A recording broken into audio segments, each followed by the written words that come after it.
ici, de ce côté-là, ouais. Là, je suis au niveau du socle.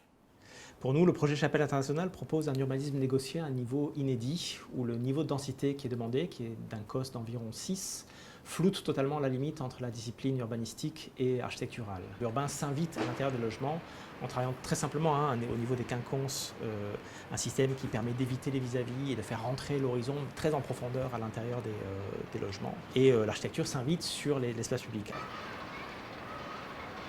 Au niveau du sol, cette architecture, elle se développe dans quelque chose qui est un peu hybride entre un urbanisme de strates, au sens colassien du terme, et un urbanisme de nappe.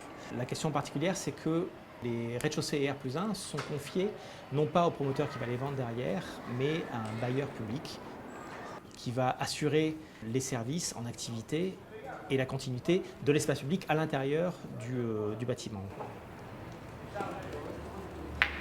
On va avoir un sol, un rez-de-chaussée et un extérieur qui va être totalement conçu concomitamment dans une vitalité du quartier vraiment importante.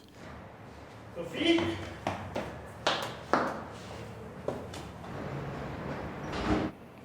Pratiquement au niveau de l'architecture, ça se traduit par un renoncement à une structure traditionnelle qui serait celle d'un noyau central pour travailler sur une exostructure, de manière à ce que les efforts au vent soient repris par le moins de béton possible. Ça permet plusieurs choses. Ça permet d'être très économe en béton, donc en bilan carbone au niveau de l'opération. Ça permet également d'être très fin et de travailler en contrepoint à une façade qui du coup est libérée de toute question porteuse, des très grands ouvrants, et ce grand paysage urbain va pouvoir pénétrer très profondément à l'intérieur des logements.